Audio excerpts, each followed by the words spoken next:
you pay people to say, don't get distracted, still. Very high percentage of time. Still get distracted. It's just the nature of the mind, because we've got a very big problem. The brain had a very big problem. And this is actually, frankly, one of the most exhausting things you can do to your brain.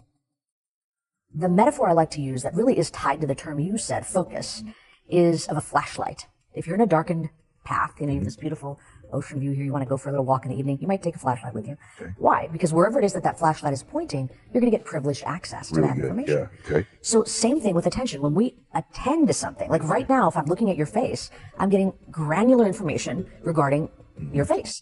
And everything else is sort of becoming a fuzzy, in the same way that wherever we point that flashlight, everything else is darkened around it. Same idea. And that's a very active process that the brain is doing. The brain is enhancing the neural activity of the part of space I'm focusing on and actively suppressing everything else around it. Yeah, that's good. So that part is I think most people can understand. The term focus is a very common thing. The cool thing about this flashlight, though, is it's not only about the external environment, but it's about the internal environment as well.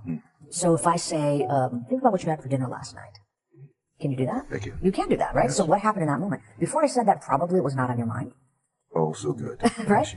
So you had it come to mind in your memory, and then basically you were shining the flashlight on the memory, and all of a sudden it's in your conscious experience. The focusing is one piece of the puzzle, but attention is this multifaceted component, and the other system is something I call the floodlight, and it really is formally called the alerting system of the brain. It's almost, you could say, the exact opposite of the flashlight. Whereas the flashlight is narrow and selective, the floodlight is broad and receptive.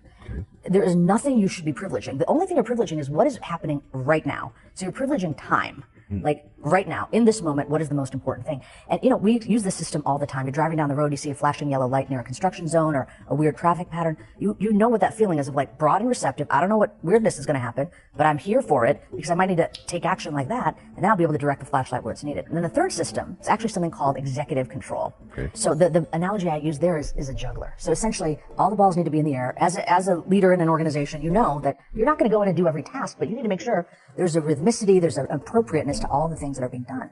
We need all three systems, and they need to be functioning together fluidly. Yes. Like, they don't function at the same time. Right. In fact, technically in the brain, they battle each other for prominence. So you can't be in both a floodlight and a flashlight mode. And we know this, right? So you're immersed in reading something or listening to something. Somebody walks in the room and says your name. You're like, it takes you a second because the floodlight is essentially being dampened down. The receptivity to the environment is dampened down. Is there such a thing as multitasking, or is that a fallacy? In other words, can the brain do more than one thing at one time? If more than one thing is attentionally demanding, you cannot do more than one thing at one time. Okay. The term multitasking is actually a myth. Okay. The correct term would be task switching. Task switching. Yes. So what you're doing, and this is actually, frankly, one of the most exhausting things you can do to your brain, is engage your attention and then have to disengage it, move it to the next thing, come back, and move it over and over again. Really? Yeah.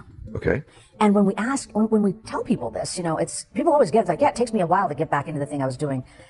So don't do that to yourselves. This is my main guidance for people. Okay. Don't have your alerts on when you're trying to actually do deep work and focus, because you're disadvantaging your ability to actually do the task that you're trying to do. I mean, if already the baseline is 50%, and now you got to deal with things pulling you away, the chances of it actually being successful are even reduced more.